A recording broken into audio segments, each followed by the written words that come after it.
Righto, tellio there champs. Now the reviews have dropped of the R1300 GS. Woof.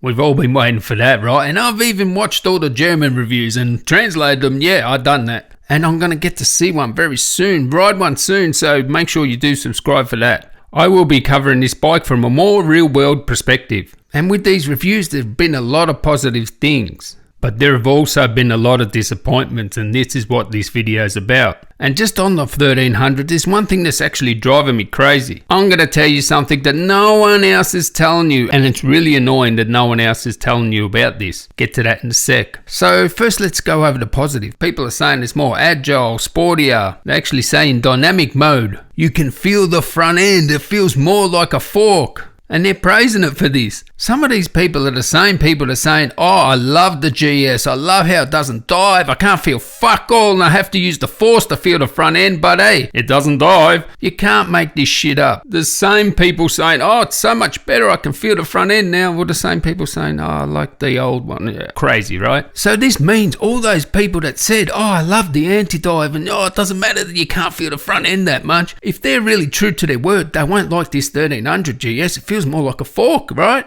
But for me, that is a positive. To feel the front end a bit more like a fork, awesome. It's got a more sporty attack sort of position on it. You know, some people like that or not. We'll get to that. Comfortable, decent wind protection, nice and smooth, low down. So what really is to complain about? You know, it's got more power too, right? More agile, all those things. So how can people be so disappointed in this bike? Well, I'm glad you asked. First, I'm not going to belabor it, right? I'm going to talk about this BS weight claim. So everybody's claiming, and it's just driving me crazy. Everybody to a man is just saying, oh, it's 12 kilos lighter than the last model. Bullshit. Well, technically it's not bullshit, but it is bullshit. Let me explain. The drivetrain is around 6.5 kilos lighter. That's locked in. Put that away, right? That's 6.5 kilos. So that includes the gearbox motor, and I think that includes the shaft as well. 6.5 kilos, lock it in. But where are we getting the weights from? We're getting the weights from the absolutely bare bones based 1300 GS, right? Which weighs in at 237 kilos, compared to the sort of bare bones 1250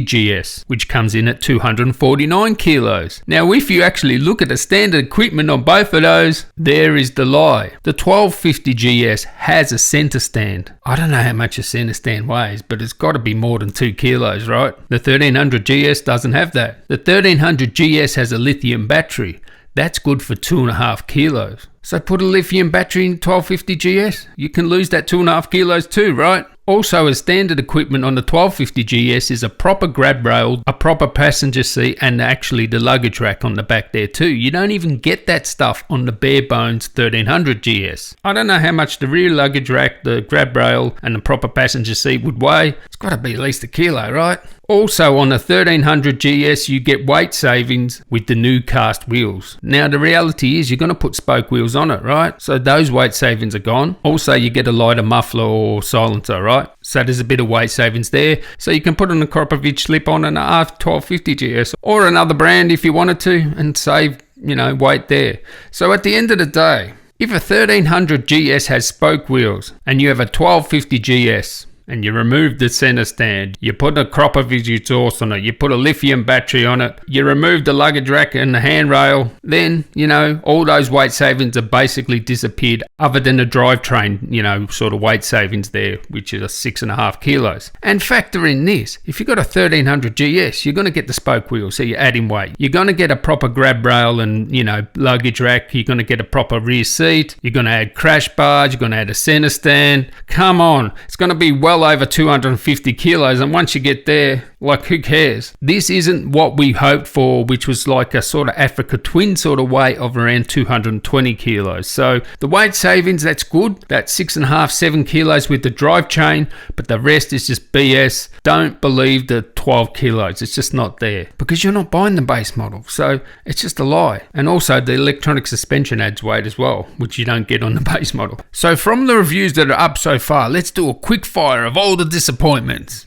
No backlit switches. Yeah, nah, what the fuck, BMW? Seriously, you have a bike that's been released in 2023, which is really a 24 model with no backlit switches? Come on, that is just ridiculous. If you had a 22 or 23 model GS, you probably got the Brembo brakes. Well, these brakes have been restyled, but the same fucking brakes as well. Yeah, the back is a little bit different, but the front is the same. Look, the brakes are more than adequate, but the competition has dilemmas. And just on that, the reusing of parts. This is supposed to be an all-new model. The same spoke rims. Same brake, as I was saying before. Same screen. Mate, the accountants have really got in and said, oh, let's do some cost cutting here. We can use this and that from the old model. Even the same mirrors. Oh, they changed them with a little triangle so you got blind spot. But the same thing, right? Triumph made an all-new bike. I don't even think they shared that many bolts either. You can tell they're trying to maximise the profit of this GS by using old parts. Metallic paint. I mean, I'm surprised they didn't get Marky Mark and the Funky Bunch to launch this GS because, hey, they're going back to the 90s with that metallic paint. Yes, a lot of people are saying it looks like more like a street bike or a supermoto. Yeah, okay, yeah. It does. They haven't fixed the shaft. What do I mean by that? A few reviewers were saying there were unwanted movements when they were pushing it hard, basically the shaft, right? I mean, GS owners have got shaft in their brain, right? They dream about shafts, they take shafts, and all they do is talk about shafts. And yeah, it still has the pitfalls of the last shaft. So, you know, we're talking shaft lash, torque steering from the shaft. They didn't actually put in the work like Triumph, where basically on a Triumph you wouldn't even know it had a shaft. It feels like a chain, and it doesn't have those unwanted movements and clunks, etc. This one still does. And then there's the service intervals. They didn't improve the service intervals. They didn't even put iridium spark plugs. So there you go. Look, BMW service centres make a lot of money from servicing GSs. There is no motivation for them to really, you know, make these bikes not having to been serviced for a long time. I mean, they could have, but they make too much money from it. So yeah, that's the quickfire round. Let's get into more of the minutiae.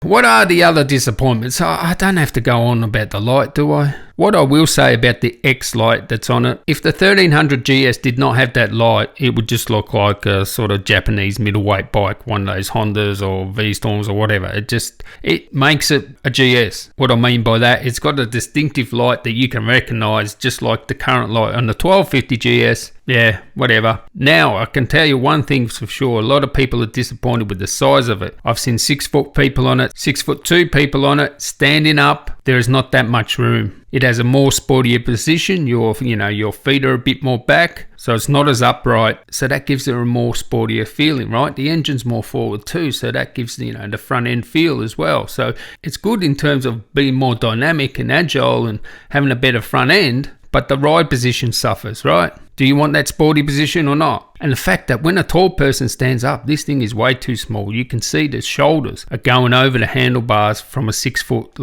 one guy. So it may have the same room for the rider and the passenger, but definitely those handlebars are closer to you and you're a bit more forward, for the attack position. We'll have to see what they come up with. Maybe they've got some handlebar risers that push the handlebar forward as well without making the handling wonky, and that might be better for, taller riders. But as it stands now, if you're a taller rider and you want to stand up, I don't know.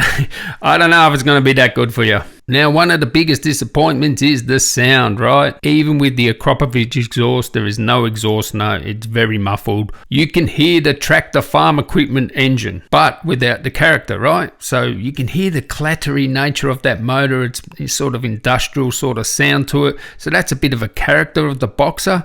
But you don't feel it. It's a lot smoother now. And because you can't hear the exhaust note, all you hear is that motor. And to me, that's not a very nice sound, that motor. It's part of the character, yes, but you don't feel the character. Well, not as much as the 1250 GS. And it really sucks because of these Euro emissions that, these bikes don't sound good anymore. And I would have thought if they build a new motor, it would have been quieter. It's just really weird how loud that sort of motor is. Now, another thing people are really disappointed about is the direction it's going. I've made a video on why it is, because they're trying to appeal to a younger market, more millennials and Gen X. But the reality is everybody's saying it's lost a lot of character. It is more sportier, and people are likening it to a supermoto, not so much of a touring beast anymore, more like a supermoto. So it feels like a completely different beast to the last 1250 GS. And yeah, that's a little bit disappointing for me, because I like the sort of Range Rover touring sort of aspect of, the 1250 GS. That's why I got it. If I just wanted a smaller, quicker, nimbler bike, whatever, just would have got a multistrada, right?